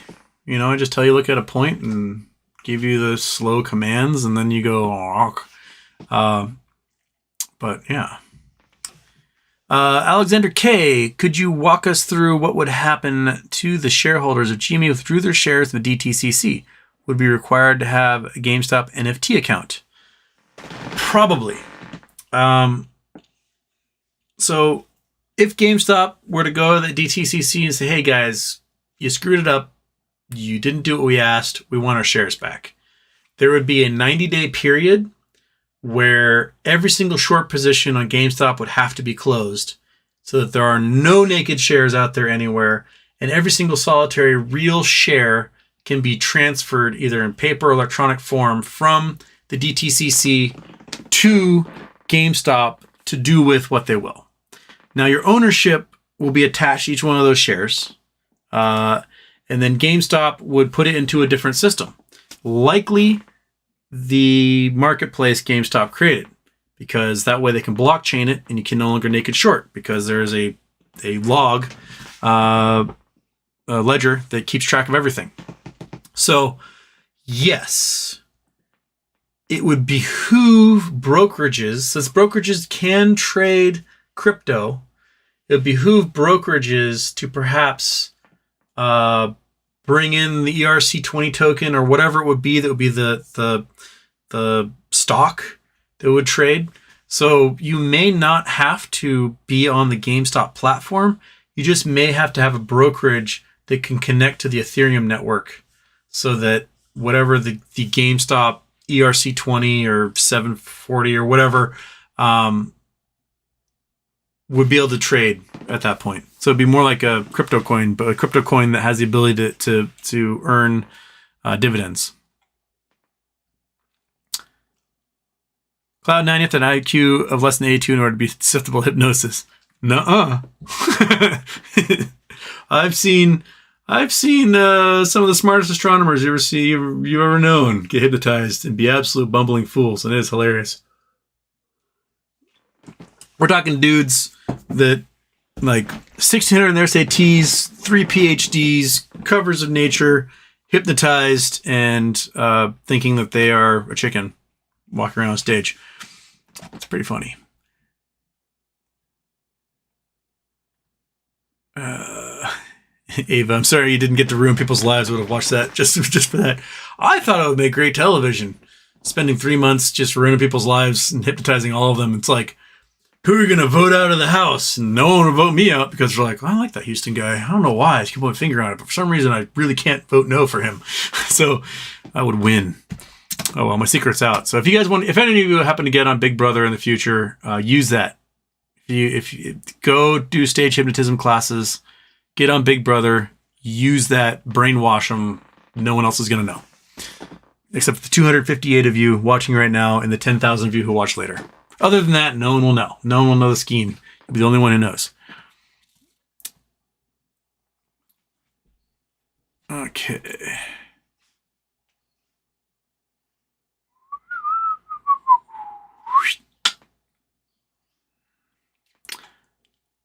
Boop, boop, boop. Between two dogs.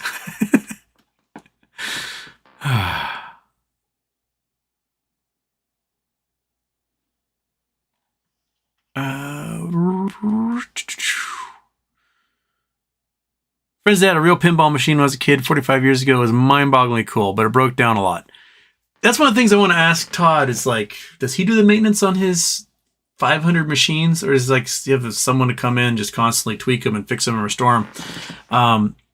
It is when you, I don't know if you guys have ever seen somebody who is a good pinball player, but like when I was a kid, you go to the pinball machine, put a quarter in, pull the ball back, the ball comes out and you go tick, tick, tick, tick, tick, tick, and the ball just falls right back through. And you're like, well, that was a waste of a quarter. Playing with Todd, he will be playing pinball, not so much looking at you every once in a while, glancing at the machine, but he'll have a full-on conversation with you about anything. And he's the most calm, cool, and collected. And you're looking at, he's racking up 5 million, 10 million, 150 million points. He's on the single ball for 15 minutes. It is crazy. And he's calculated the point. He's like, okay, what I'm going to do is, he's describing, he's like, okay, the ball's going to come down here. It's going to bounce off this thing, come down this loop. I'm going to tap the paddle. It's going to fling up, go over here, and it's going to get me, you know, all these different scores. I'm going to get a 500 million pointer, and it's going to come back down, shoot down this thing. I'm going to do it again. I'm just going to keep repeating that over and over and over for like the next 10 minutes while I've got a super ball, double ball score or whatever. And he's describing this, and he's like, okay, now your turn. And I go, thunk, the ball goes up, comes down, goes right between the two paddles, and I'm frantically trying to swing them, and it just goes right through the middle. I'm like, what the how? How did you develop this skill? I don't think there's enough quarters in the world for me to be able to become a professional pinball player. It's absolutely crazy. Yeah, so I would love to have him on the show. He is cool. Plus he makes me look small. He's 7'4", 400 pounds, just a giant. His hands are like this. Just a giant human being.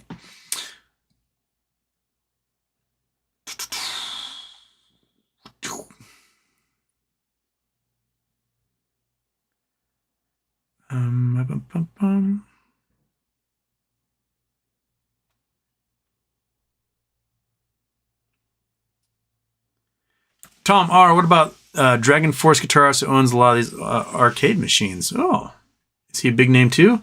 I don't know the Dragon Force guitarist by name. He's a really good guitarist. Why not? Let's interview everybody. Let's talk to them all.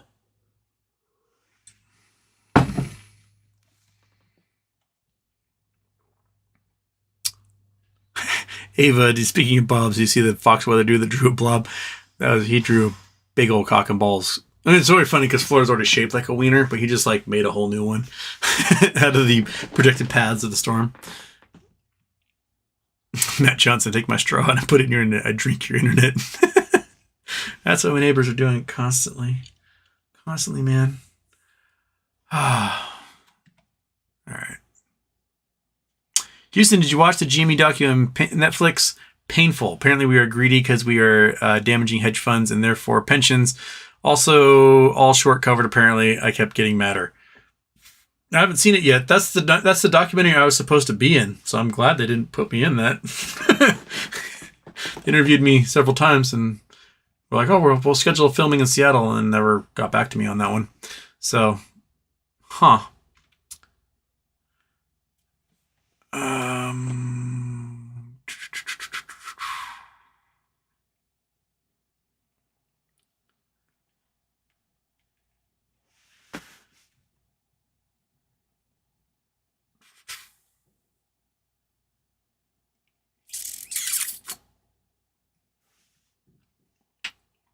Okay, where are we going here? Mr. Diamond Hands, question from a Canadian. Why do American weather people feel the need to stand in a storm they are tracking? Do Americans not believe there is a storm without weather person standing in it? I think it's the whole man on the street thing. Like, we like to have video footage of things happening so we can play that. But also we want to know what's happening in real time. So we take some weatherman in a yellow Gore-Tex jacket and we throw them out into the gnarliest weather ever, and we have them survive. And that's how they get views. Because, I mean, wouldn't you rather watch a guy getting blown around by a Category 4 storm than someone just sitting in a studio 1,000 miles away going, well, apparently it's really windy in Florida. We can't bring you footage because that would be irresponsible because we wouldn't want to put anyone's lives in danger. But ratings demand that you take some weather guy and you have him risk his life to get you 2 minutes of footage. And that's capitalism, baby. John B., how'd they sabotage the gas line submarines? Probably not submarines. Probably. Did you watch, what was the last Pierce Brosnan Bond film? The one with Christmas Jones. Takes place in like Armenia. Crap. What's the name of that one? Bond, Christmas Jones. World is not enough. Okay. So in the world is not enough, there's like this nuclear bomb and they're just going to put it inside of the pipeline. And it's going to blow up the pipeline and whatever. And they go into the maintenance car, and the maintenance car is moved generally by the pressure of the gas that's being pumped through the pressurization stations. And so the maintenance thing might have to be gassed up because there's a bunch of natural gas in there, and you've been blown along with this thing.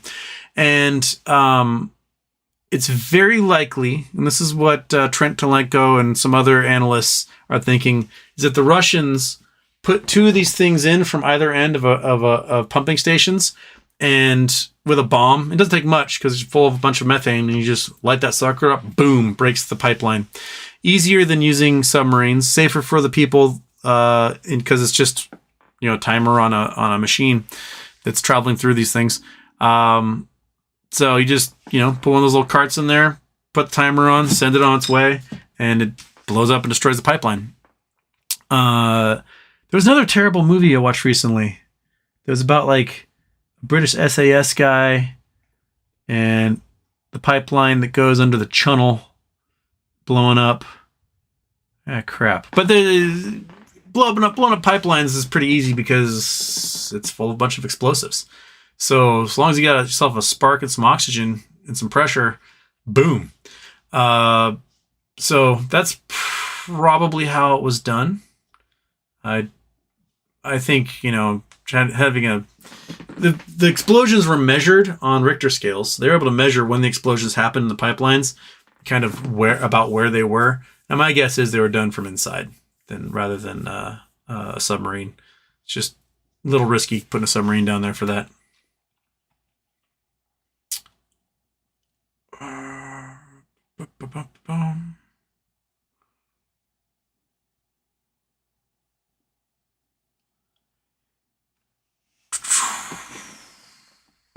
Wait, what about OnlyFans? What's going on? I was asked if someone could put their OnlyFans up here. I think if it's just a website, maybe. Why not? I don't think I could put a picture that would be associated necessarily with OnlyFans up there. But it was like onlyfans.com/so-and-so. Why not?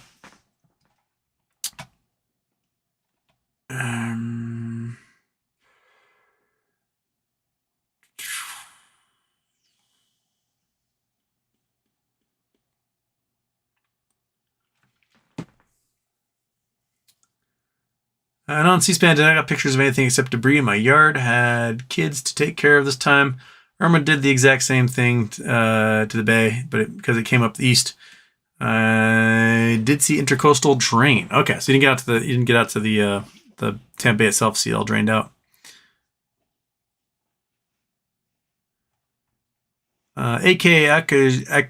Geology, metamaterial man is so painful to watch him to 85%. Should I sell and walk away, or is there hope? I still buy more personally because I'm waiting for the MMTLP sale. If MMTLP sells for as much as I think it will, they'll probably net $1 billion or more in cash for metamaterial. And when they can put on their quarterly reports like, hey, we made $1 billion this quarter. We made $5 a share in profit. Everyone's gonna go, oh, what? And they're like, we can do all sorts of things right now. It'll be pretty good.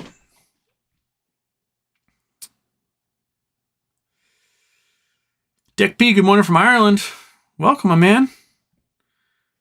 Peter from Denmark. JH, don't tell me one of those round earthers, Houston. I am. I'll die on that hill. Okay, John B. Houston, did you ever see the vid of that alien orb that appeared to extract plasma from our sun?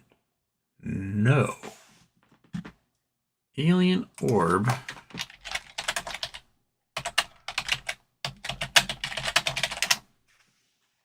Solar eruption was taken for fueling UFO spaceship. What? Okay, oops, wrong one. We gotta go Chrome. Live science. This? So that's supposed to be an alien spaceship taking a coronal mass ejection. Telescope captured Sun Monday show that appears to be a planet-sized shadowy object tethered to the sun by a dark filament. In the image sequence, a burst of brightly lit material can be seen erupting from the sun's surface surrounding the dark object, after which the orb detaches from the sun and shoots out into space. This is crazy. Footage composite images, according to NASA, this feature is actually a little understood but frequently observed type of solar activity called a prominence. And the way it's situated beneath another solar feature gives it an otherworldly appearance. Huh. That's an ad. I don't want an ad. Just give me the. Well, there's the image, but I want video, man. Show me the composite image. No, it's the first I've heard of it.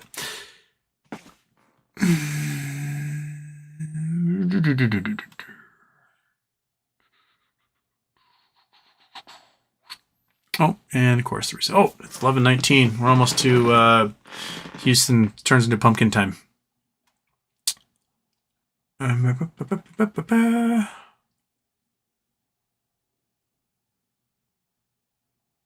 Sorry, lost my spot in the line again. Francisco Carrasco, Houston, what are your ape targets? 3 figures? I think if it gets like the $100 range, then all hell breaks loose. So, around there. If it gets to 3 figures, then like the folks who bought those lottery tickets, those leaps that are $145 AMC ones, they made it. They'll have $1,000 off each one of those things for their $10, $15 investment. So, yeah, around there. Somewhere around there.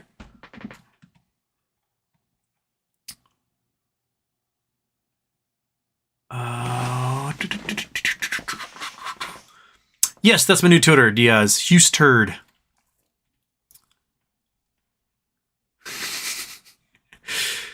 J. King, Houston, good morning to you and the rest of the family. New York City is loving you late nights. Loving your late nights and all the education you provide. No need for college tuition when we have Houston. Yeah, I mean, my students had to pay good government money to listen to me spew like this. You guys get it for pretty much free, unless you throw a super chat in there.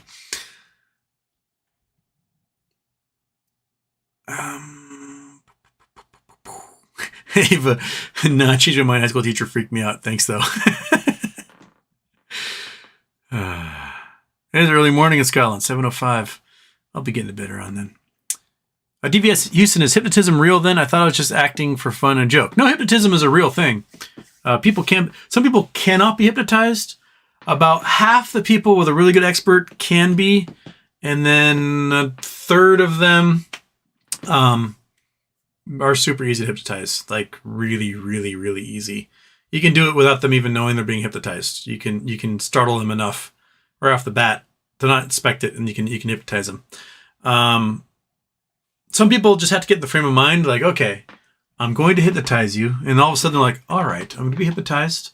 I'm going to let myself settle into this. Others are so easy. You can be like, and sleep. And they're like, bonk. I don't think I'm quite that good at stage hypnotism as like my instructor was. I had to more kind of sneak my way into it more.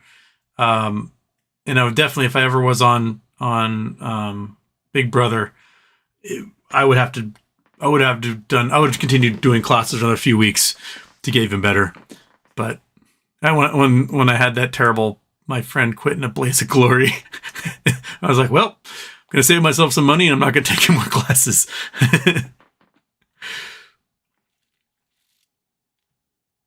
Petition to bring Big Dog back. Hey, am I caught up? I think I did it. There's a bunch of conversations with people saying hi to each other, so I skipped past those. I think I'm pretty much caught up here.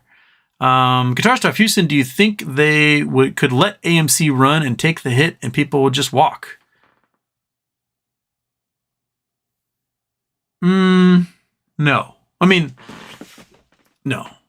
Problem is, because if you let any of these meme stocks run, like any of the bigger kind of top tier meme stocks run, if any one of those things goes, so go the rest of them, because those liabilities add up.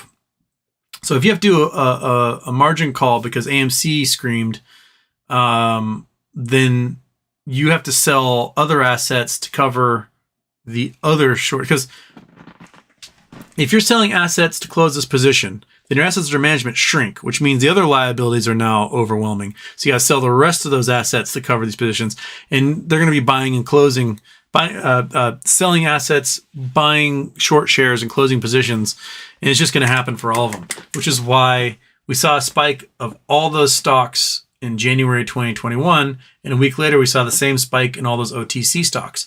They're all tied. They're all in the same basket. They're all shorted by the same hedge funds. They're all liabilities. And so I think if they let one of these stocks run, they have to expect that all of them are going to run. Yeah. Arius Shadow, Houston, have you happened to watch that geopolitical strategist video about the breakdown of globalization? No.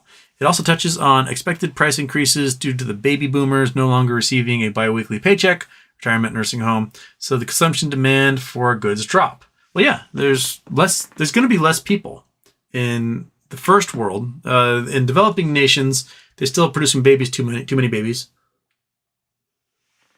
But the only reason the United States has population growth is due to immigration. The people that live here, they produce like 1.2 kids, and they're like, I'm good. And that's not replenishing the population. So you need immigrants. Like a nation like Italy that just elected a complete fascist, like literally the leader of the fascist party just became PM of Italy. She's anti-immigration. Well, Italy has a population growth well below replacement, and they need 300,000 immigrants a year just to keep the country populated.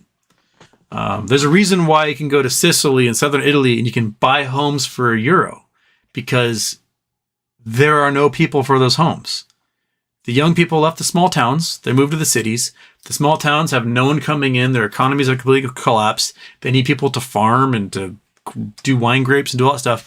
And they don't exist anymore. They just aren't there because they went, you know what? I'm going to Milan. I'm going to Rome. I'm going to, Venice or wherever. They're going all these different places. So they need folks to come into these places, but they don't want them to be like, minorities. And so they vote for a fascist who's just going to further kick people out, which is going to make these towns shrink even more. And you know what? You need immigrants if you are a first world nation. Why? Because you don't need 14 kids, because half of them aren't going to die anymore. You've got mechanization for the farming, so you need to have all your kids out there doing your farming for you. So the need and expense of having all these children no longer exists. And, you throw your IUD in there and you stop having kids. Your husband gets a vasectomy. You have different ways of making a living. So you start a family later in life. So you aren't pumping out kids from 15 on. The world is changing in these first world nations. And the only way they can maintain their populations is to pull in immigrants from places that are poorer and have higher birth rates. Because there's too many people in like Nigeria and they need to go somewhere, and so on. James Hebb, Houston, shout out for the Geelong Cats for winning the Aussie Football League, and shout out to my central bank for running out of money. Go fighting central bank. Have you guys ever watched, you're Australians, you may have watched Ronnie Chang, international student. If you have a chance, if you're an American, you can find it maybe on Comedy Central or something. Ronnie Chang, he's a correspondent on The Daily Show. He made a show in Australia about his time being an international student, getting a graduate degree. And my friend Patch May, he's Australian, but he did school in America in Virginia. And so he plays the American exchange student. And holy shit, he is so good in it. Patch cracked me up the entire time. But there's an episode about all the Asian nerd kids being put onto an Aussie Rules football team. And it's really funny. It's the only Australian show I think I've ever watched in my life, and it was hilarious. So if you have a chance to watch Ryan Chang International Student, I highly recommend it. Yes.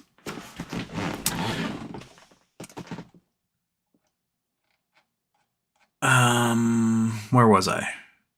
I'm at almost 11:30. Putin must be a big James Bond fan.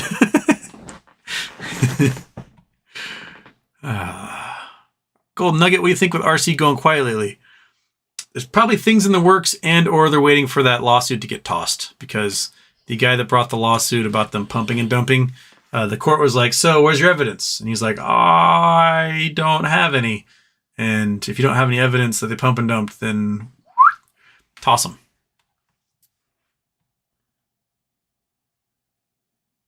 G-Fund, you should dig into the Eurodollar system. Learning about financial plumbing has been awesome. Check out Jeff Snyder and the Eurodollar system over on Macro Voices. Okay, Eurodollar system.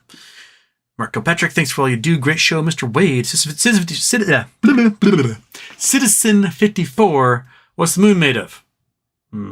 Earth crust. Regolith. The moon. So how the moon formed was you had this proto-Earth floating around, mostly molten lava. It's differentiating, so like the heavier stuff was sinking to the center, and the lighter stuff was floating out to the top. And then this errant dwarf planet, probably around the size of Mars, smacked into Earth. There's a huge collision, absolutely cataclysmic, and a whole bunch of material went out into space. What was left of Earth and this Mars-like planet combined to make the Earth we know today. And the material that got splattered out into space eventually, most of it coalesced. Some of it still rained down and made fiery explosions on Earth's surface. But that's what formed the Earth. Formed the moon. So the moon has the density of the Earth's crust, because it was crust that blasted out.